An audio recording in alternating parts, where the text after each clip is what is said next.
Kalyani station থেকে নেমে বাইরের দিকে বেরোলে অনেকেই জানেন, আবার অনেকেই জানেন না, পশ্চিমবঙ্গ সরকারের একটি ছোটখাটো পার্ক বা উদ্যান আছে। ঠিক সেইখান দিয়ে গতকালকে যাবার সময় ভিডিওটা করলাম। আসলে বর্ষার সময় চারপাশটা এত সবুজ থাকে যে ভিডিওটা না করলে ভালো লাগে না, কারণ সবুজ রংটা যেন অনেক বেশি চোখের ওপর ভেসে ওঠে।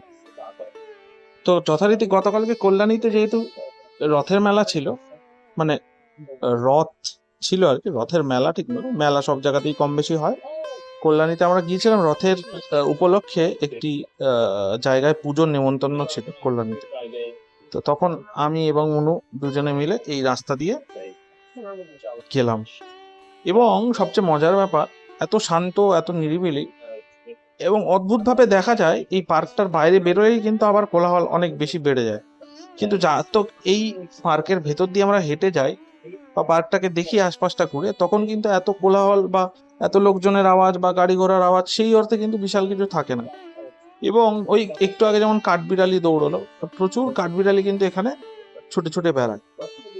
ভালো লাগে সময় কাটানোর জন্য, বেশ ভালো জায়গা, হাতে যদি সময় থাকে আর কি। আর যদি সবুজ দেখতে ভালো লাগে তবে অবশ্যই এই জায়গাটায় একবার হলেও যাওয়া উচিত সবার।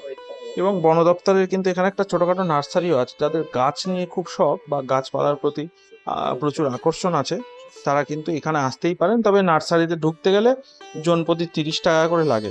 আর তবে আশ্চর্যের বিষয়, কল্যাণীতে যতদিন গেছি, যতবার গেছি, এর মধ্যে দিয়ে ওই পার্ক একটা লেখা থাকে বা শিশু উদ্যান লেখা থাকে, সেই উদ্যানের গেটটা কিন্তু আমি কখনো খোলা দেখিনি। ইনফ্যাক্ট কাউকে জিজ্ঞাসাও করিনি যে কেন ও খোলা নেই, কখনো কাউকে দেখতেও পাইনি, লোকজন খুব কমই থাকে। ফলে যা যথারীতি দেখতে পেয়েছি ওই সবুজ। আর এই যে বললাম যে যারা নার্সারি নিয়ে কাজ করতে ভালোবাসেন বা নার্সারির কাজ করেন, তাদের জন্য 30 টাকা মূল্যের প্রবেশ চাই।